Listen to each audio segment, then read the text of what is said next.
Okay, so first of all, thank you so much for inviting me today. I'm going to talk about Llamau. Llamau means steps or progression in very old Welsh. I'll talk a little bit about what we've learned over the years and finish with some tips about talking to young people and families about finance. Thank you, Emma. So Llamau is Wales's leading homeless charity for young people, women and families. Our mission is to end youth homelessness and homelessness for women and their families. This means that we want to make homelessness rare, brief and non-recurrent. We believe that no young person, no woman or family should ever have to experience homelessness. Homelessness, let's not forget, is a political choice. Thanks, Emma.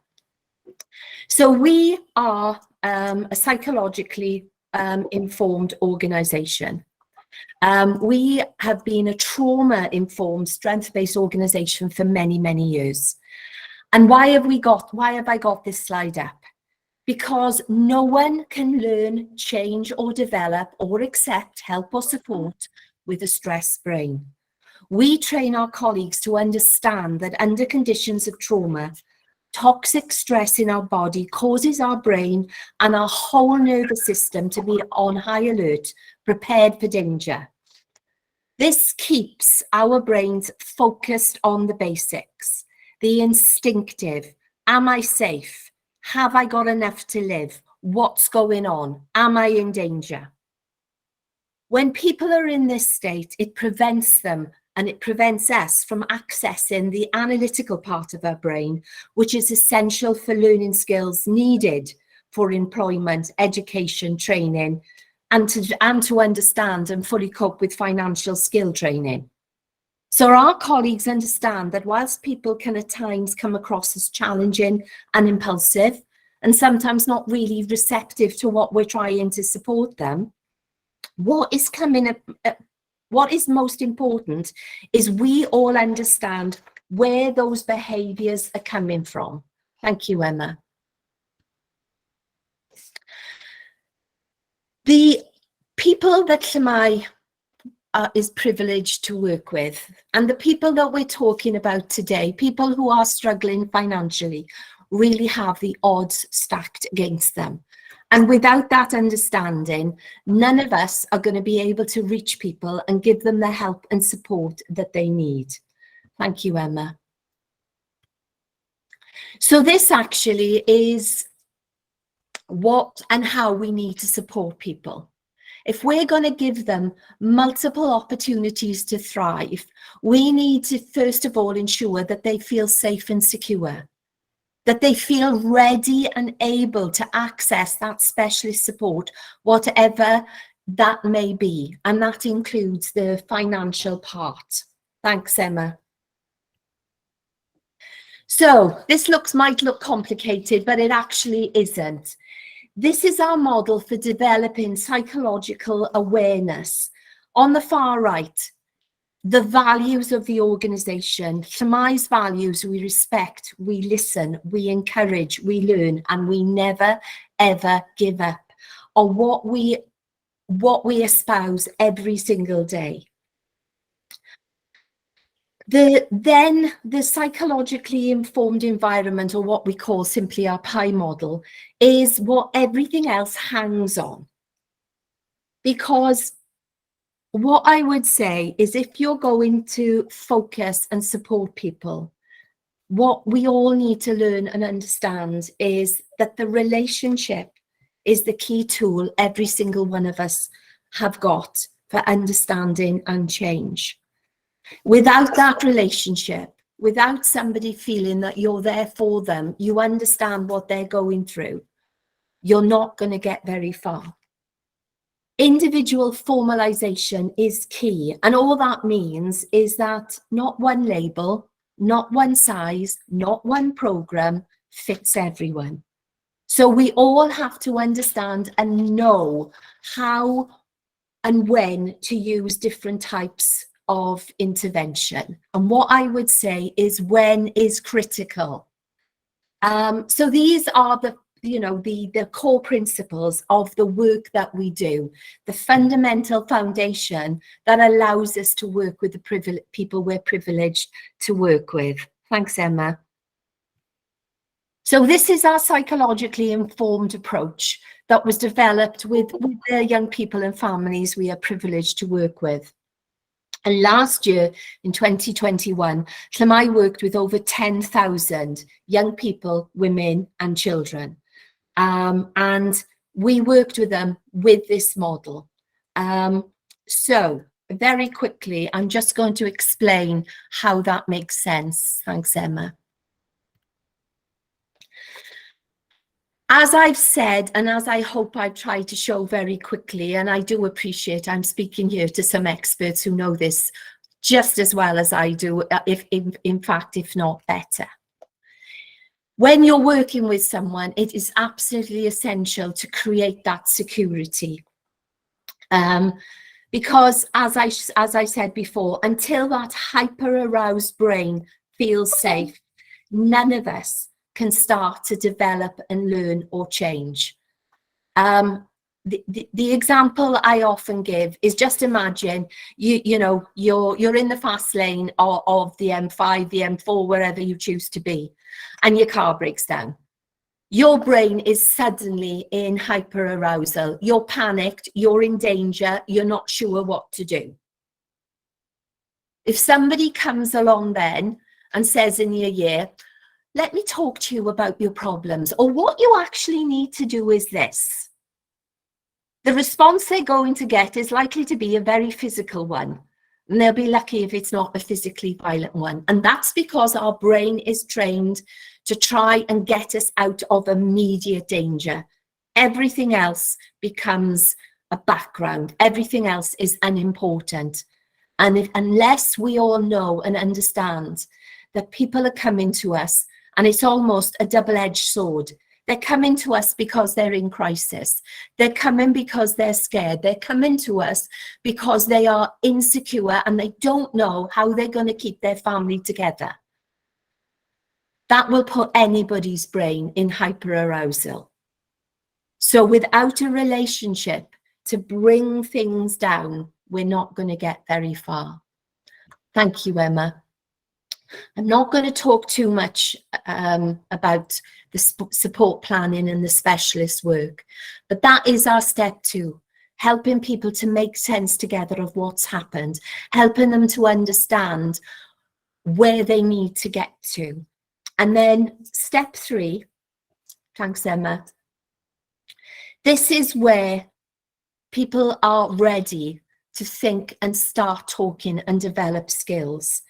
It's where we as an organisation offer all the people that we work with the opportunity to join what is a very highly successful pre-vocational education and employability programme, which includes financial skills, advice and understanding. I should add, that happens in our support element as well, but more specifically and more bespoke here. And this programme provides what I said, the bespoke, flexible support, so that we can overcome personal and practical barriers to education, to work, and develop independence. So it enables the young people and families to gain essential skills, qualifications, and really importantly, real life work experience. This includes financial support to help people to not just get by, but to understand that they can have sustainable living. They have the opportunities to thrive. But again, what I would say, and I think it is a conundrum that we all need to recognize, it's a conundrum that I feel we all need to voice, is that financial support, financial acumen in a crisis still cannot be dealt with or delivered in a vacuum, because all the other elements of a person's life needs to be discussed. The impact, how things have happened, why they've happened, and how they're feeling about that. Thanks, Emma. So we move on to Llamau step 4. the chance here to try new experiences, because going back to my earlier slides, until somebody is no longer in hyperarousal, until they're no longer in survival mode, none of us are ready to take on and to try new experiences, to broaden horizons and take on new challenges. And it might seem strange that what I'm talking about here is about giving people the luxury and the opportunity of things that they've never had to access before. But believe you me, until you've started to try new things, sometimes you can still remain understandably closed off to new opportunities. So Llamau work with young people, we give them opportunities, we work with families, women and families in the refuges. And we've established partnerships with a lot of businesses who provide the young people and the families we support with opportunities to attend events and social activities, which otherwise they would never have been able to afford. I won't go through all the examples, but just to give you a few: rock climbing, ice skating, tickets to events, sports matches, cinema and theatres. Why are these important? Because if you focus just on survival, your mind is closed off. If you need to develop new skills, if you need to try things, if you need to change how you've always done things because it's worked for you, the only way to do that is to have a more open brain. So I'll move on now to education at Llamau. Thanks, Emma. So since 1999, Llamau has established, I feel, a reputation for delivering a very high quality, flexible, but accessible and nurturing education program for young people and families. So the people that we work with are often considered to be furthest away from the world of work, not to be able to manage their finances, to be so far from further education that it's not even an aspiration or a dream. But at Llamau, we never give up on a person. We believe that the people we support, and we believe in them, and we understand the challenges they faced. So through our step into well-being, step into education, step into employment courses, we support people to gain the skills and confidence that they need to build an independent future for themselves, to gain qualifications, to gain accreditation, and to gain financial models from different courses, but also to put them in places and placements and volunteering that they can put those new skills safely into practice. And that is really, really important. Thank you, Emma. Our Agored Cymru unit certificates are just an example of some of the certificates that we use to motivate and recognise learner achievements. And these are often achievements that people who've been told they won't amount to much, that they're to blame for their own problems, that have had experiences where mainstream education and schools have failed them. They can actually gain something within the first couple of weeks of working to us. And believe you me, there is no greater motivation. And money management, money understanding, living on a budget, these are all units that we support people to work with us around. Sorry, I'm losing my voice. Thanks, Emma. And then finally in Llamau, a goodbye or au revoir is really important. So we support people to move into that new training, to be ready for that new job, that new work experience, but also vitally to understand what their rights and responsibilities are in the new environment. And obviously that includes being able to manage on a significantly difficult budget, being able to meet their bills, but also to know what to do when things become more difficult. Okay, thank you. So that's who we are and what we do and how we work alongside people to enable them to leave homelessness behind for good. But let's be honest, and as was said in the opening remarks today, the cost of living crisis is a huge challenge to all of us. And we need to be open and honest and acknowledge that many, many people face real insecurity.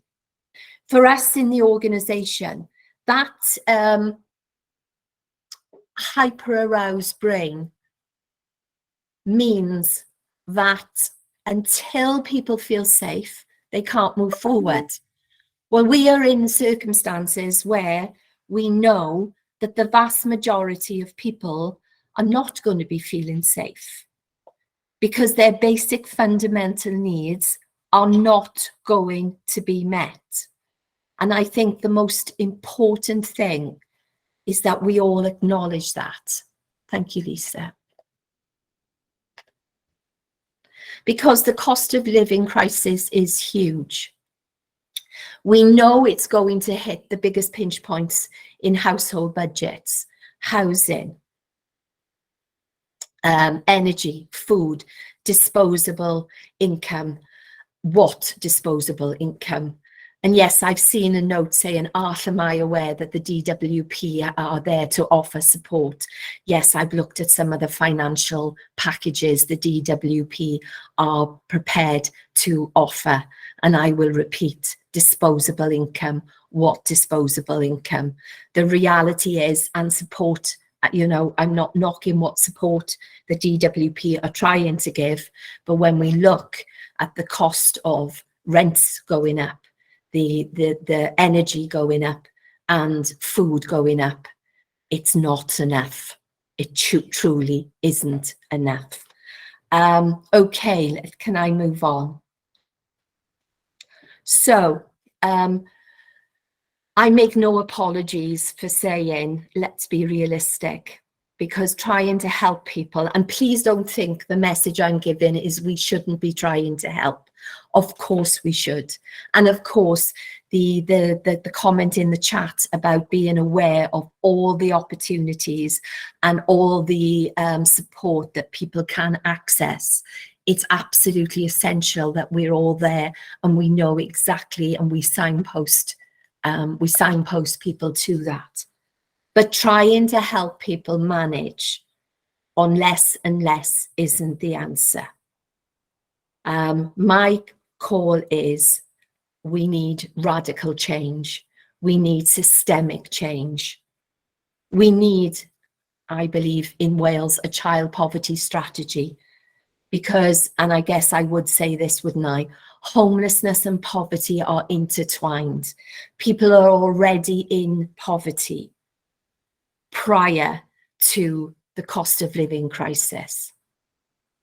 And why I am so passionate about acknowledging this is because the worst thing any of us can do, and I know, again, I'm speaking to the converted, and I know it's not what we do, but if we make people feel or think that if only they could manage their money better, things would be okay, we've got it wrong. We've really got it wrong. Okay, Emma, thank you. So, and again, I feel almost, I was asked to talk about this, but seeing the experts on the call, I do feel, you know, you know this far better or exactly the same as mine. So I was asked to talk about what Llamau has learned in terms of talking to families about money worries. And again, you know, we know that we should be encouraging families to talk to their young people about money.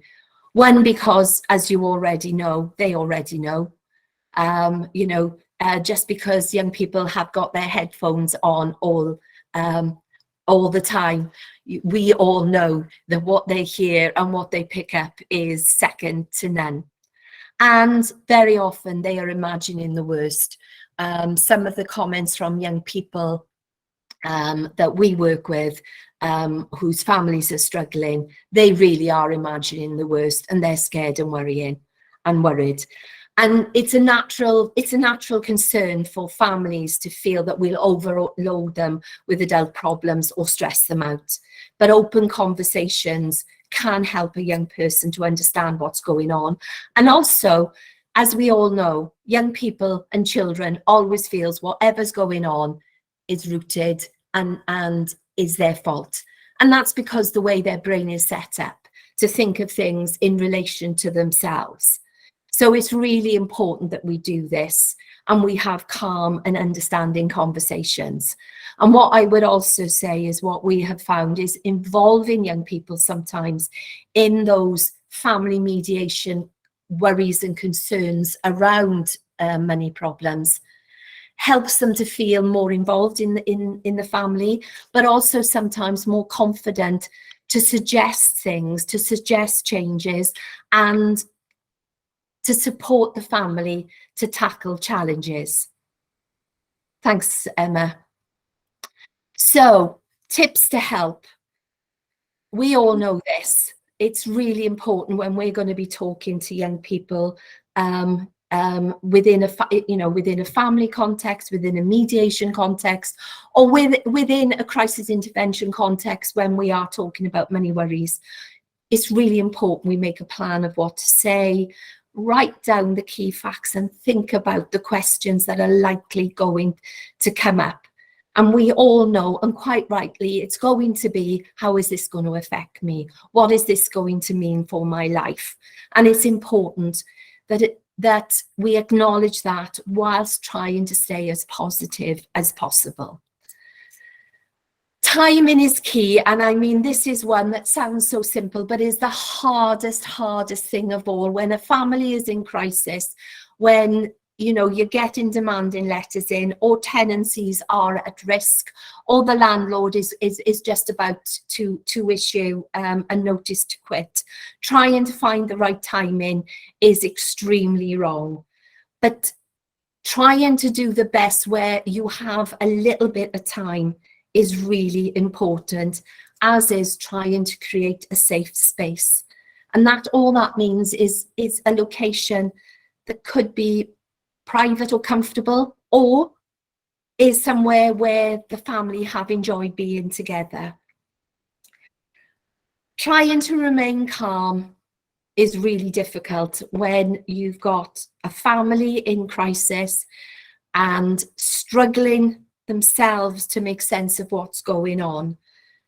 But there are some tricks to the trade, again, as you all know, by slowly lowering your voice, by speaking in a clear and softer way. It can feel very strange to us, but it does come across very, very positively, and it gives the sense that you are in control, even if you're not feeling in control. A very other important point I would say is let young people steer the conversation. Be prepared for that. You will have, and a family will have, exactly what they want to say and what they need to get across. But when you're feeling out of control, it's really important to allow that person you're having a conversation with the opportunity to steer the question, so that they feel listened to and that they feel heard. It's really, really important. And afterwards, we all know checking is really important. And what I call wonder questions, or sometimes called pace parenting, wondering how they are feeling, not giving closed questions or asking too direct questions, but wondering what's going on for them now, wondering what's foremost in their mind, and giving people that open questioning is really, really important, very important. Okay, thanks, Emma. But to finish, I make no apologies, we need to be honest with the people that we're working with, and we need to be honest about what's going on. because people are being caught in a perfect storm through no fault of their lives. The people that we've talked to and the families that we've worked to, you know, this is what they've said, you know, and again, you all know this just as well as I do.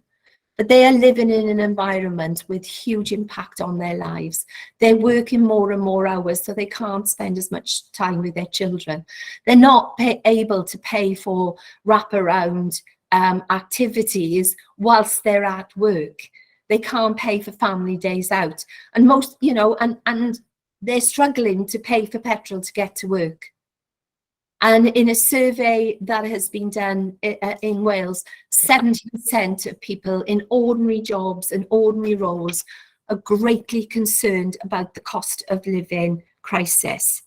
And I think we've got to recognise that. We've got to recognise that and be prepared to talk about that and understand that. Thanks, Emma. Because I believe in talking truth to power, okay? And over the past few months, it has become clear to all of us that, as I've said, the cost of living crisis is having an impact on basically everyone, but especially those with lower paid jobs, part-time jobs, or casual work. And I just feel so strongly that it's really important that we are absolutely clear it is not people's fault. We are absolutely clear that this is and has happened due to choices made in highest office. There is nothing worse than pretending if only people were more financially aware, more budget conscious, they would be okay. They would not. And that is not to say we don't support and we don't help. In fact, I completely agree. It's more important now than ever because people literally have to make every single penny count, and they need the help and support to do that as much as possible. But whilst we are doing that, it's absolutely vital that we are clear that the environment is brutal for them. Because I strongly believe helplessness leads to hopelessness, and we don't need hopelessness right now. We need action and we need energy and we need to tell the truth. Thank you, Emma. And again, I make no apologies. Llamau is trying to imagine a world without the homelessness, and that's what we need to do. Thanks, Emma. Again, when I talk about energy and I talk about action, the only way back to democracy and an economy that works for the many and not the few is for every single one of us, especially those really suffering, to become politically active, organised and mobilised. Thanks, Emma. And I firmly believe, okay, the problem with the UK is that the people earning thousands and thousands and thousands and stuffing it away in offshore accounts have convinced a lot of people that those on minimum wage are the problem. They're not the problem, and let's not try and convince anyone otherwise. Trickle-down economics doesn't work. It isn't working, and we are seeing it firsthand why it's not working. So please, let's call it out. Thanks, Emma. Because Llamau will never, ever give up. And my message to you is, nor should you. Thanks for the incredible work that you do. Thank you.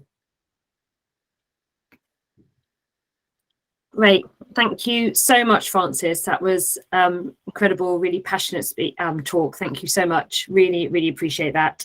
And the tips on how to talk to young people about money were really, really useful, which I'm sure everyone will agree with me. So we've got just a few minutes if anyone's got any questions for Frances. There's a couple of comments in the chat already. I think, Frances, you picked up on one of those from Heather. Heather Jones, are Llamau aware of the funding DWP has to potentially support some of the customers they're working with, which I think you've already responded to that. And also from Tamara, I work for Adult Learning Wales, and we're running some budgeting courses around Wales. We'd be really happy to work with Llamau and provide courses in budgeting, mental health, digital literacy, and so on. So a couple of comments there. If anyone has got any other questions, if you could quickly type that in the chat box now. Otherwise, we'll move on to our next speaker. Oh, sorry, just scrolling down. From Sally, do you offer online? Do you offer online support or anything based in North Wales? Is the question. Yes, if you want to give my email out, I'm more than happy to sort of make a pointer for that. And I just saw an absolutely excellent comment, and I quite can agree. Frontline workers are caught in this cost of living storm, and the people at Llamau are proud, are our colleagues, are also caught in this storm, and we are currently doing as much as we can. But yes, you know, it's 70% of people are caught in this. Let's not pretend that this isn't, you know, a tsunami of problems, and we all need to take action. Great, thank you. And then lots of other comments here. Thank you, saying wonderful to hear such a passionate talk, and agreeing with everything you said. And thank you for speaking the truth about the situation. I don't think there's any other questions as such. Just feeding through, just lots of thank yous. Great, and Tamara has shared her email there with you, Francis, to get in touch. Great, sorry, I hope I haven't missed anyone. Great, okay, then we will move on. Thank you again, Francis, that was fantastic. So now over to our next speaker, Jeff Mitchell. He's the Managing Director of Clean Slate Training and Employment, and his presentation is entitled Keeping the Wheels On. Thanks, Jeff, over to you. Yeah, thanks, Lisa, and thanks, Francis. Great, okay, so yeah, so I'm Jeff Mitchell. I'm the Managing Director for Clean Slate Training and Employment, and the founder, and also founder of Quids In magazine. I am going to, I should also mention that my previous background was as Managing Director of The Big Issue, and that will become relevant at some points when I explain why certain ideas came to me as things we could be doing on a social enterprise basis.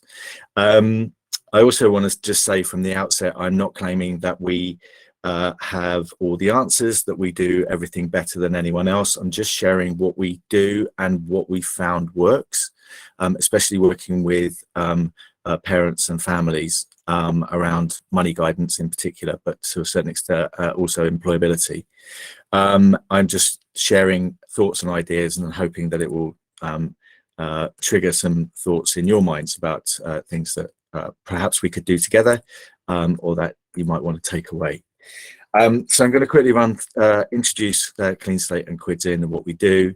Talk about catching people when the wheels are wobbling, but before they come off, although I'm conscious that given Francis' impassioned speech already, I think the wheels are already very nearly coming off, if not come off already, for so many people now. But in principle, the idea of preventative work. And also about how we at Clean Slate have an aspiration to create more of a safety network, where we work in partnership with organisations like many of you on this call, and organisations like Llamau going into the future, because I think no one of us can do enough for the challenge that our communities face. Just to start with, about the kind of about the values, I suppose, of Clean Slate. We expanded very quickly during lockdown and had to reinvent our service. And when we finally got to get the staff team in the room together, people who hadn't met each other, what was a staff team of 15 had become over 50, and we'd got people together. But what we found was, even though we'd all been working in an isolated way, working remotely, all working from home, we had all managed to get to the same point where we felt that the approach that we were taking was fundamentally important for the people that we're working with. The fact that we see people, we feel that the communities in the greatest hardship seem to be invisible to policymakers and service development officers. You look at things, so that there are certain things that, for instance, going online, that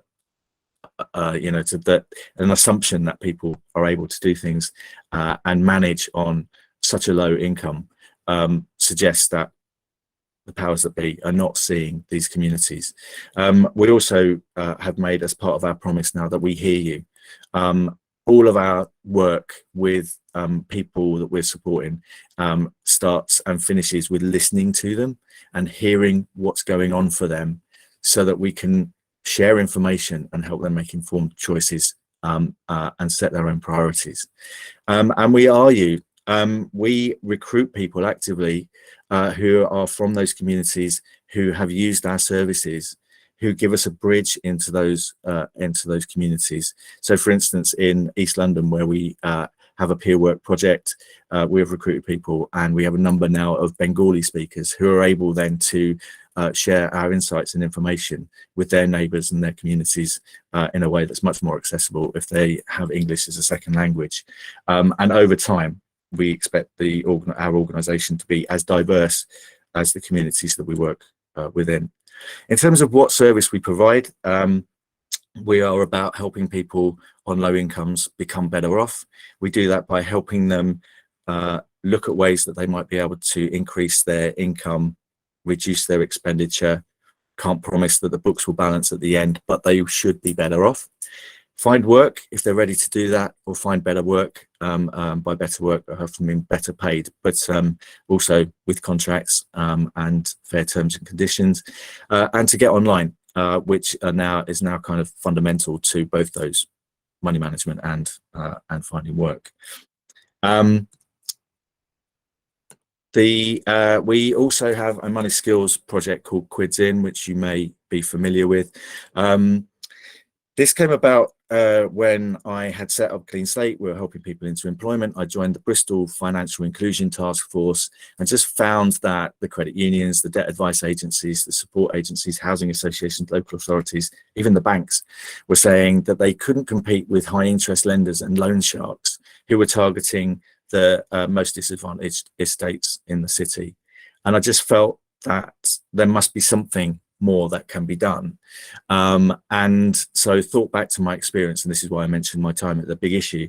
And came up with the idea, what if we could create a magazine that provided information to and went through every letterbox in every door on every one of those estates across the UK.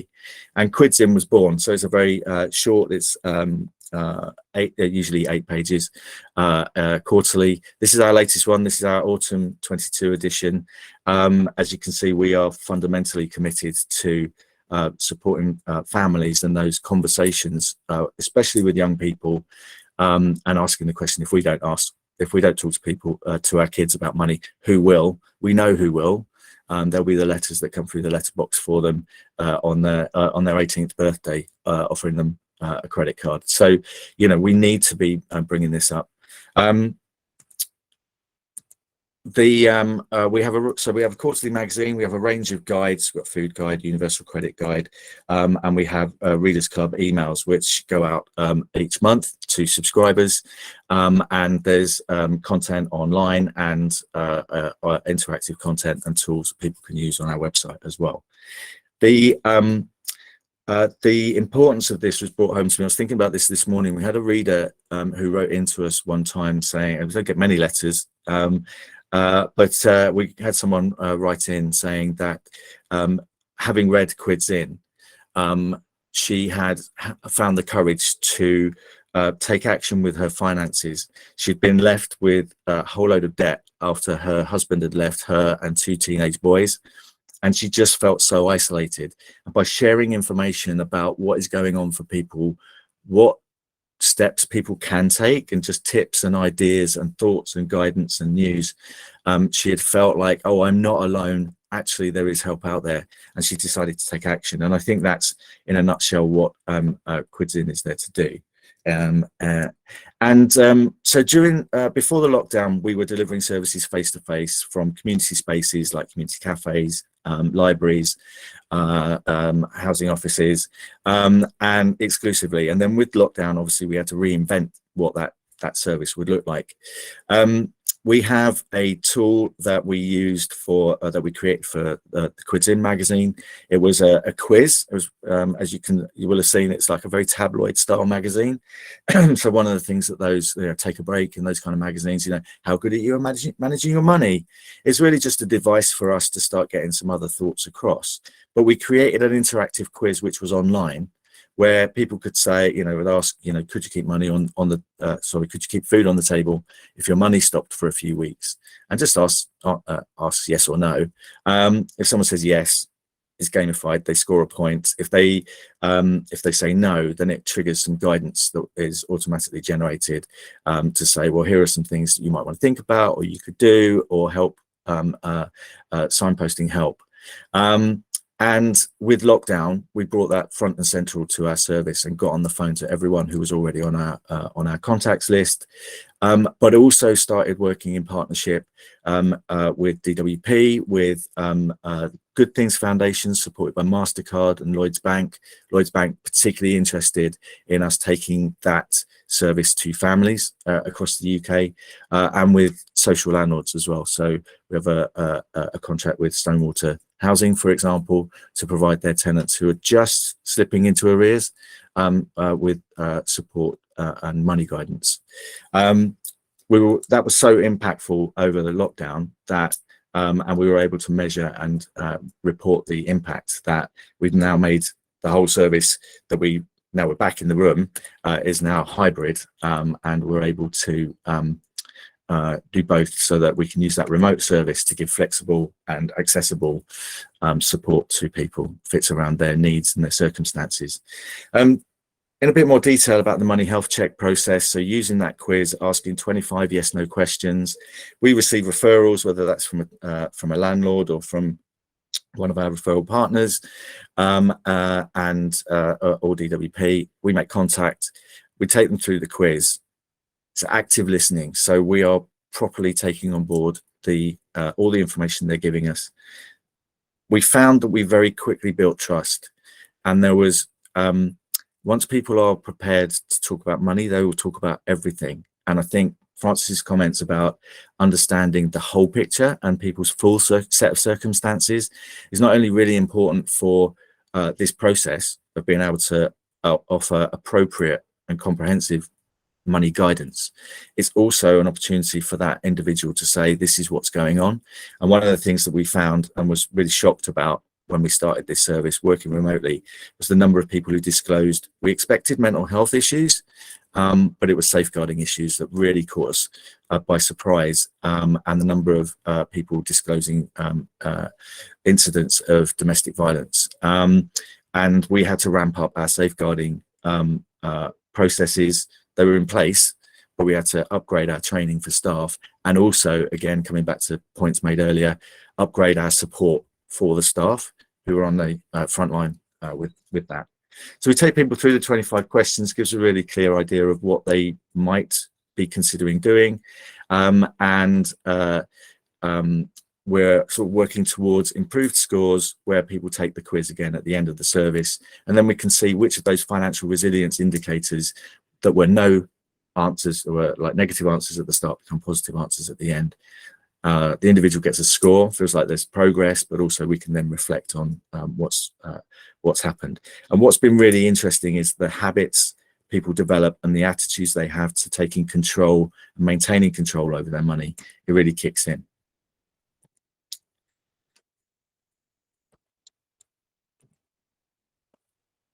So I mentioned the 25 indicators. These are the questions that we ask. This is the baseline information. So we're able to see from the 1,100 people, this is just from those referrals that came from DWP, where the real pinch points are. So where the bars here are really low, that's where the fewest number of yes responses were given to us. So we can see that just 16.9% of people said they could manage meals if their income stopped or decreased for a few weeks. The 5 priority indicators that we took from that are these. So people weren't setting aside money for savings, which is intuitive because people don't feel they have a single penny spare in a week, that they didn't feel that their income would last till the end of the month. Less than 1 in 5 felt that they knew for sure they were getting all the help that they were entitled to from the state, and just 1 in 4 knew where to go if they had money problems. So that's the baseline. That was when we met them at the start. What we're able to do, because we're using this online toolkit, is actually go through these 25 questions at the start and then again at the end, and actually see what difference the service has made. Each individual, we can see what progress they've made, its distance traveled. It's a bit like an outcome star, but with 25 points on it, so it's a bit unwieldy for that. But what this chart shows is that against each one of those financial resilience indicators, we had a positive impact, and that there had been significant progress on a number of those indicators. Just going back to the priority indicators, we could see that we had quite a considerable, very considerable impact on those who were struggling to keep food on the table, for those who hadn't checked whether or not they were receiving everything they were entitled to, simply using a benefits calculator. We've got one embedded on our on the Quidsim website, but almost everyone had gone through that process by the end of the service. We're really pleased to see that people had started setting money aside for savings. That was a real surprise to us, because people do feel like there's nothing spare, nothing at all spare. And even if it's putting money aside for bills, it's still about habits and attitudes to taking control of money. So they're not better off for having those savings, but it's there when they need it for the things that they need to spend it on. These are the non-priority impacts. So these are the things where we had the biggest impacts, but in different ways. Really pleased and encouraged to see that people on the right-hand side here, where 54% of people said that they were, just 54% that said that they were free of debt and rent arrears at the start, or at least taking action, engaged with a debt advice agency. We don't work in the regulated space. We are all about signposting people to specialist support, but really ours is guidance that's easy to understand, gets people started, understands their options, and then when they're ready, they can access those specialist services like debt advice. So we were able to increase the number of people who had debt and arrears in hand. Also on the left-hand side here, you can see that people were saying that having taken the quiz and discussed it with a support worker, they were thinking differently about how they managed their money.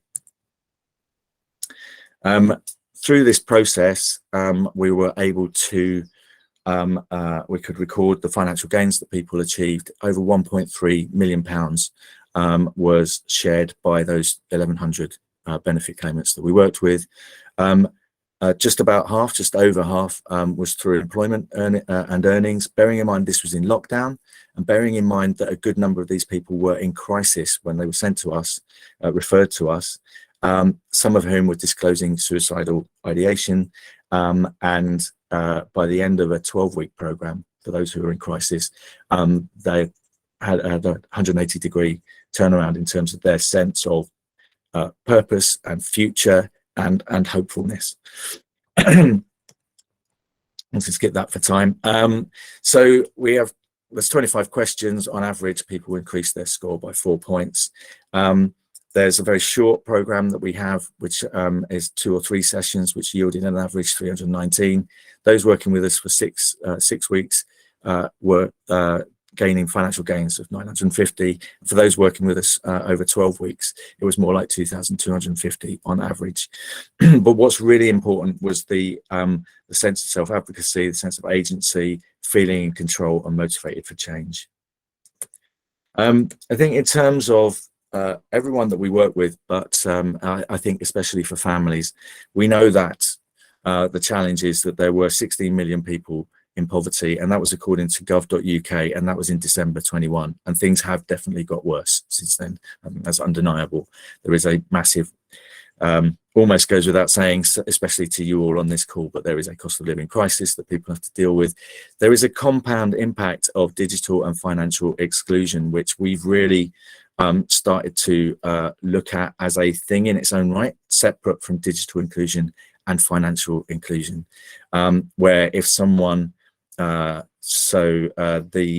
Healthy Start vouchers, for example, moving those online where people are on low incomes to be eligible in the first place, but are more likely to be digitally excluded, is compounding the problem and creating a new problem that is making things worse for people on low incomes. People don't know what they don't know. That's a truism. Of course, that's true. But when it's around money, it's difficult not to get quite frustrated that more information is not shared with more people more often. The number of times we hear, why don't people tell us this stuff? And I think some of that is on schools. Some of it is on commissioning of money guidance, not just crisis interventions like debt advice, but actually everyday support to really understand how money works and where the opportunities are to potentially draw down more support or save money. Doesn't necessarily balance the books at all, but people are still in the dark very often about what their options are. And if we want people to have control and have that safe space to be able to discuss options, then there needs to be more of that in order to enable people to find out what they don't know. Struggling families, they're facing high costs, capped benefits, maximum stress. They've got relationships within the family to manage, and when pressures are on financially, it heightens the pressure on everything else.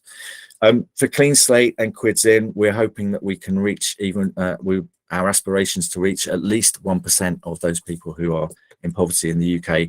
We will not be able to do that alone. We will have to be working in partnership.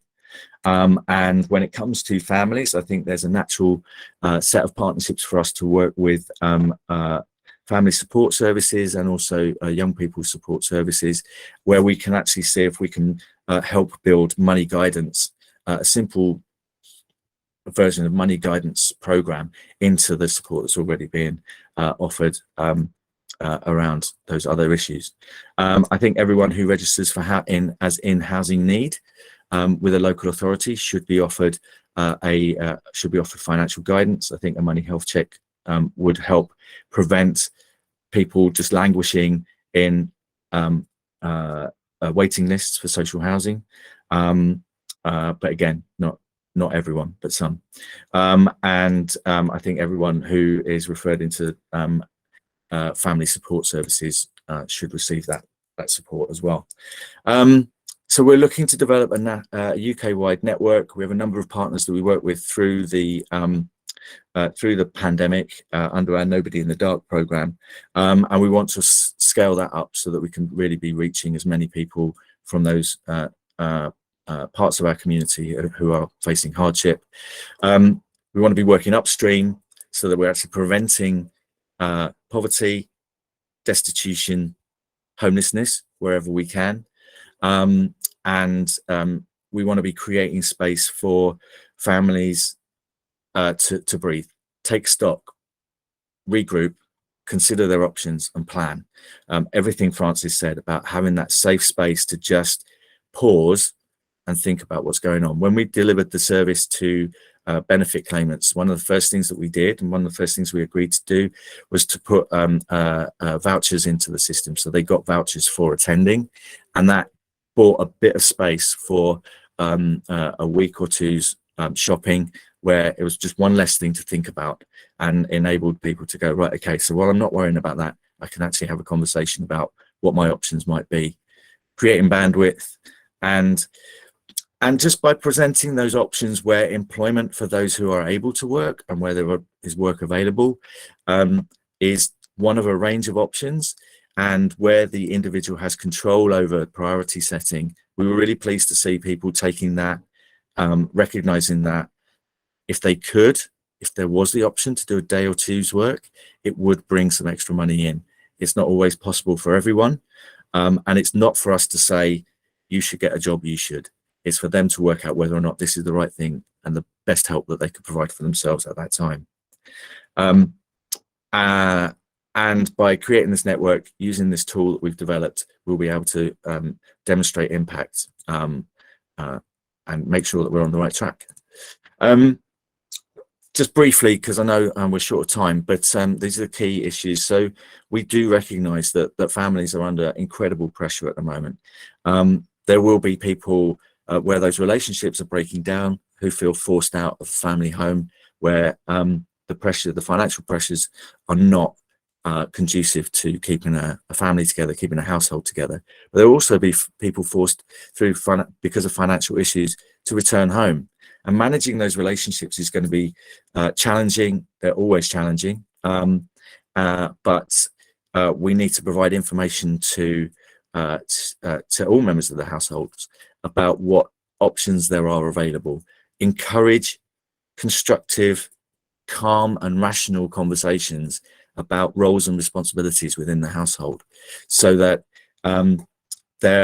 we've worked with people before who so parents with adult children who didn't know how to broach the subject of asking for rent to be paid, and we worked through that process and enabled someone to this parent to have that conversation and actually have that contribution made to the household budget.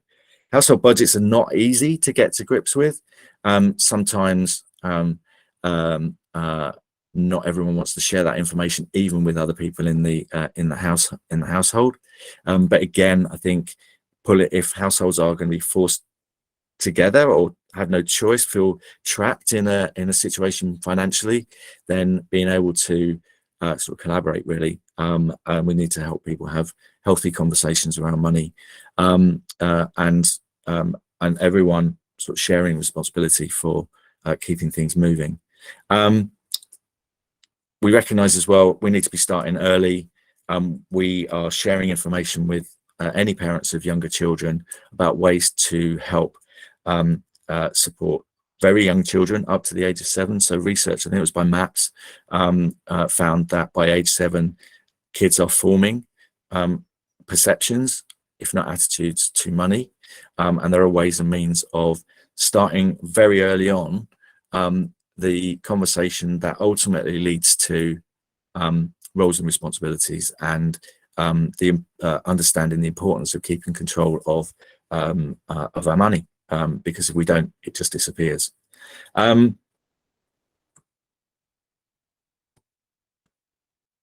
So that's all from my presentation.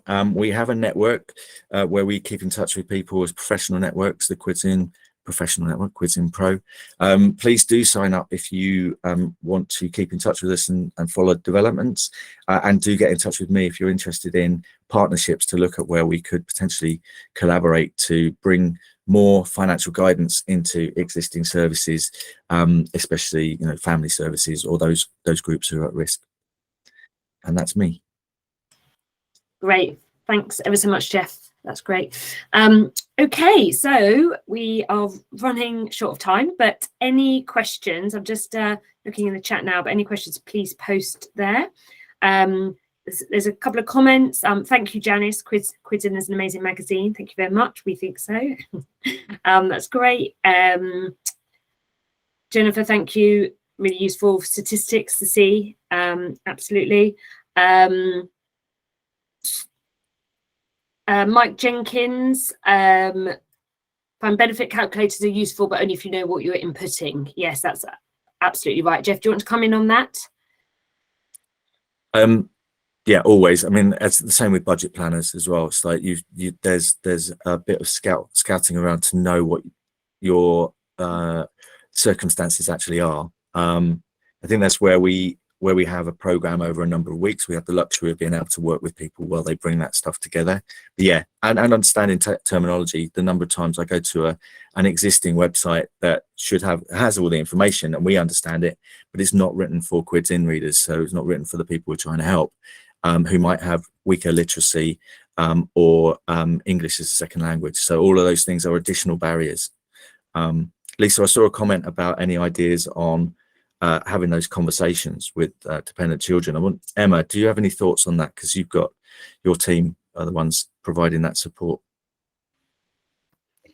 Yeah, I mean, every September or through the summer holidays, we have discussions with people about if they have children who are no longer going to be in full-time education. There's changes in circumstances. So any change in circumstances is when we see the most people coming to speak to us about it. And everybody's situation is different. The welfare system can be complex. If, for example, you're a carer for a child who's disabled and they were in full-time education or in some education of some kind, everybody's situation is different. So our role really we see as, like Jeff was saying, it's about the gathering of information and having the right knowledge. We don't provide advice with a capital A. We don't operate in the regulated space, but we do know where to get proper advice on these really quite technical issues sometimes from the right specialist providers. And also we've got that on the ground knowledge locally. So where we have our quids in centres, we know that smaller advice agencies as well that might be more able to meet them with face-to-face support. I was going to also mention Gingerbread as well as a service that provides advice specifically tailored to lone parents, and that's a good tool to have in your toolkit for people. They've got a web chat and they've got a phone line as well. So if you feel like actually this is lone parent specific, that's a really good service to use. But yeah, having those discussions with your children about money, having healthy discussions about that, whatever the circumstances, relies on you feeling not panicked. So feeling like you have all of the information that you can and that you've got support to go through your options methodically. And for that to happen, like Francis was saying, you need to feel safe and secure and not in a panic situation. So providing that, reducing the panic and the worry and the anxiety is step one. Hope that helps, Jeff. Great. Thank you, Emma. Some messages there around the low take up of healthy start vouchers, and yes, they are available in Wales, in response to somebody's question there. And then there was a question about, not directly linked to the presentations, but can anyone in the room explain to me why electric charges have increased in direct proportion to gas when only 30% of electric is generated by gas? That's quite a technical question. If anyone would like to pick that up, or should we? Peter, we may need to get back to you about that one. Okay, we thank you, and Emma shared a link there to Gingerbread. Mike suggested maybe because we use electric, more. Okay, we use more electric. Great, we're going to now, we've literally only got about 5-10 minutes in breakout rooms, and then we'll come back just to kind of close the webinar. So I'm going to, it's just going to be slightly random. If somebody in each breakout room could just make a couple of notes and then just feedback at the end, that would be great. We've heard obviously some great examples here of innovative and intervention and innovative work, so in intervention and engaging low income families and households. We're basically really keen to hear what other organisations are doing, to learn from each other in terms of best practice, understand barriers organisations are facing, and discuss how we can collaborate and work together to strengthen the safety net of those families that we support. So I'm going to put you all now into a breakout room, and if we could, say come back in kind of 5 to 10 minutes, and if somebody could feedback from each group, that would be really helpful. Thank you. Great, welcome back everyone. Right, we are running short of time, unfortunately. It looks like a few people have already had to leave us. So sorry, some of the breakout rooms I think were fairly small. Is everyone back?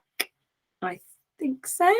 Great. Okay, maybe if we could just have a little bit of feedback from each group, just on kind of what was discussed in terms of kind of collaboration, how we can learn from each other and so on. Who was in room 1? Anyone? Hannah Berry, sorry, yes, a way of subscribing to Quids In magazine. There is. I'll put my details in the chat. So yeah, do contact me afterwards. But yeah, sorry, back to group 1 or breakout room 1. I was in there, Lisa. Great. So I'm happy to feedback. I mean, I mentioned earlier about Quids In readers liking to feel, feeling like they're not the only ones. I actually felt like when we were in our breakout group, what we were sharing was like, it's a shared experience of what we're up against, and that we're fighting fires, but that, like forest fires, they just like something else breaks out again, and all you can do is dampen things down at the moment. It's very difficult to see the full solution. Challenges around engagement, people taking future crises seriously. I think lots of interest in partnership working, which is music to my ears, not just from my benefit, but like I think just joining the dots between whichever organisations to collaborate, I think is really healthy. And also just we had briefly touched on gambling addiction, which is it's a specialist area in its own right, but something well worth more of us understanding, I think. So I'm keen to sort of follow up on that as well. Amazing, thank you, Jeff. Room 2, there was only the 2 of us, so did rejoin to different rooms. So and group 3, is anyone here happy to talk through what was discussed in room 3? Do you want me to talk, girls? Helen, go for it. Right. I'm really sorry. I'm going to have to disappear because I've got to get to my next meeting. Thank you, Lisa. I'm going to leave Helen. Bye, Emma. Yes. Bye. See, Emma, thank you. Well, we talked about the cost of living and how it's affecting us in the group for a start. Even just not having enough money to buy petrol for work, But I mean, I work with young people. I was saying to the girls, I work with young people, and I took a young couple to look at an alleged flat yesterday that they wouldn't allow a dog to live in. It's in the basement. It was dank. It was like a dungeon, actually, and £475, a month they wanted for it. And years ago, there used to always be a fair rents officer within the local authorities that would check properties over to make sure that that doesn't exist anymore. I don't know why. And I also said to the girls, I've got a young person I'm working with, mental health issues, but I think she has a capacity issue. I think she's got a learning difficulty, which has never been diagnosed. And I've got an opportunity for her to go into a studio flat, but I think I'm setting her up to fail. So I feel really guilty about that. And I just don't know, what to do, because I worked out she'll have £3.75 a day to live on. And that's after she's paid her electric and if she has to rent top up. And I mean, at the moment, she's street homeless. I've got to go and pick up a tent later from the police station in Pembroke Dock for her. And she's so vulnerable. I think it's just so disheartening, and I've got so many young people I work with homeless young people, that I often feel now that I'm setting them up to fail because the financial support is not out there for them. They have to manage on what? £240 something a month. And the renting prices, I mean, the studio apartment originally was £300. It is now £375 a month. And the rent's just going up and up and up. And I just don't think it's very fair that the local authorities should be investigating these properties. And, if they're not fit enough for an animal to live in, why are we putting young people to live in these places? Yeah. So I'm in Pembrokeshire, Pembroke Dock. I'm based, but I've got young people everywhere looking for accommodation. While we were talking, I found one. I had a little flash came up on there. I've registered with so many different rental companies. So there's a nice flat. It's a nice one, actually, I've just seen, but it's in an area where there are a lot of drugs. So, and the couple I want it for, they don't touch drugs, they don't drink, they don't smoke. So, and he works. And I'm not being judgmental, but I'm going to ring the estate agent now as soon as this is finished and try and see if I can get the local authority to come up with a bond or at least a month's rent in advance, because this couple are living in a temporary accommodation at the moment. So we'll see. Yeah. Oh, well, good luck with that, Helen. Yeah. Well, actually, Hannah has got a harder task than me. Haven't you, Hannah? Hannah, sorry, you raised your hand. Yeah. Mic's off, sorry. Yeah. Read that. Janice as well has got her own problems, haven't you, Janice? Your own issues. Yeah, I was thinking from a personal perspective, my son has left education in June and he was expecting to go back. So I've lost the £14 a week or whatever it is child benefit for one of my children, which doesn't sound a lot, but it has had a massive impact on myself this week because obviously I can't put petrol in my car and things, and my husband and I both work full time. I'm panicking over nothing really, but it is a worry.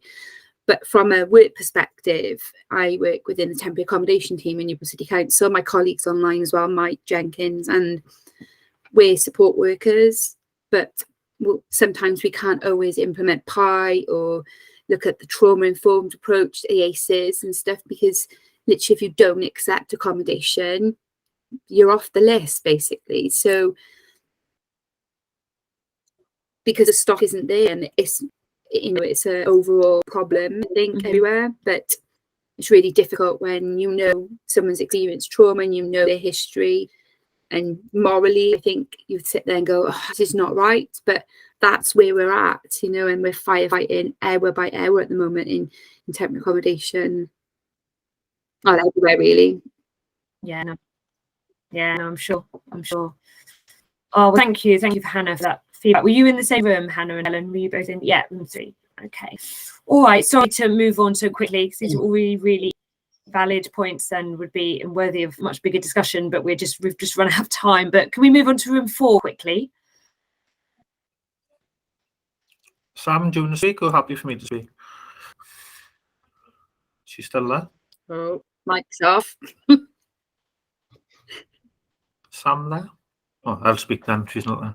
Yeah, do you want to go ahead, Mike? Yeah, we're just saying how difficult things are at the moment for people, especially people explaining I'm quite fortunate with a mortgage for quite a long time, and then coming towards the end, so my bills are quite low, to be honest with you, and I can probably cope a lot better than some people. But people who actually just bought a house, or even thinking again on the property ladder in the first place, it must be absolutely terrifying. As Hannah said, we work for Newcastle City Council. There's no good news about it at the moment. Our housing list has gone up 80% in the last 12 months. Demand is an absolute ridiculous level. Nobody's got any properties. Nobody's building any social housing. I'm working with the private rented sector. It's a 1-bed flat in Newport. The average rental now is £600 a month. The local housing allowance is about £395. So that there's a £200 a month shortfall straight away. We used to be able to get 3-bedroom properties for £550, which is the local housing allowance. That's gone up now anywhere between £900 and £1,000 a month.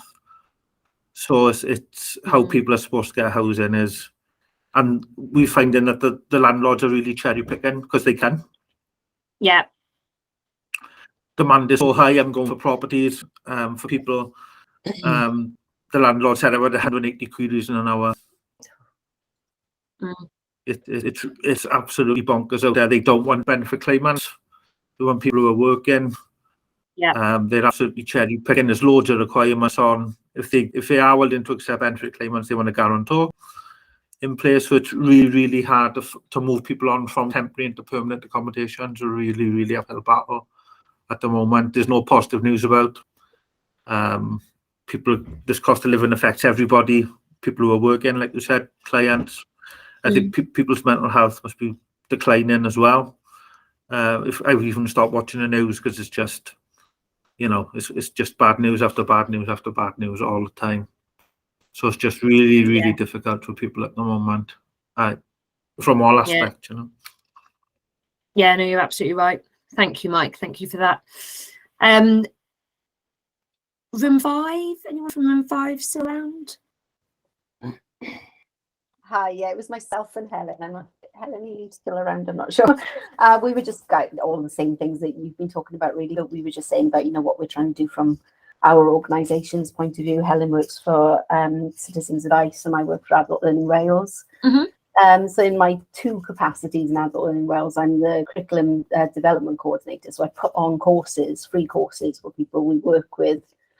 Job centres and Careers Wales putting on, employability courses and digital literacy courses and things like that, try and help people get back to work.